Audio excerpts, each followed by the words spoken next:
And now we have to congratulate you on the lead in Midnight Sun. We are so excited for it. Thank you. I'm so excited to shoot it. And you and Patrick Schwarzenegger are friends. This is his first lead role. Have you guys discussed playing love interest? Oh yeah, he came in and he tested with me, and it was very interesting because we'd been buddies for a long time, and he texted me and he was like, hey, would you mind meeting up with me and going over it beforehand? And I was like, yeah, of course. I'd been attached to the project like for 3 months. We were looking for a boy, and so I met up with him, and it is a romance. It's very romantic. So we did the scene, and he went to touch my leg and my waist, and I was just like,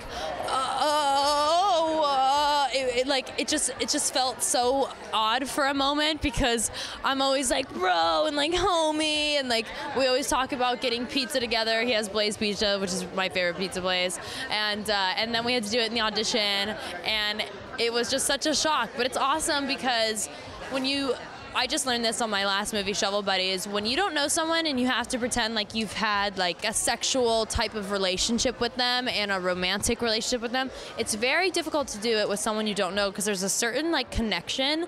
Luckily, we've been friends for such a long time that we bring that friendly, touchy, buddy connection, and then we can put love on top of it. So honestly, I think it's going to be great. And what are your tips for girls when they're going to hang out with their guy friends, and you want to be the cool girl? You want to be the cool girl, definitely.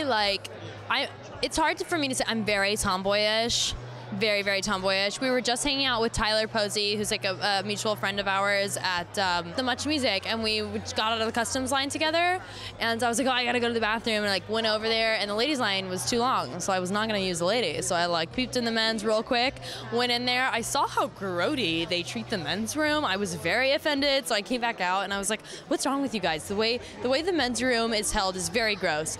And they both looked at me and they were like, what? How do you know what the men's room looks like? And I was like, I was just in there. And Greg was like, why are you in there? And I was like, because the woman's line was too long. And him and Tyler just started laughing. They were like, we love her, man. She's so cool. She's such a homie. But that's, then again, my tomboy personality. You definitely don't want to be the girl that's afraid to get her hands dirty in the mud. Just don't be that girl. Not with a bunch of guys around.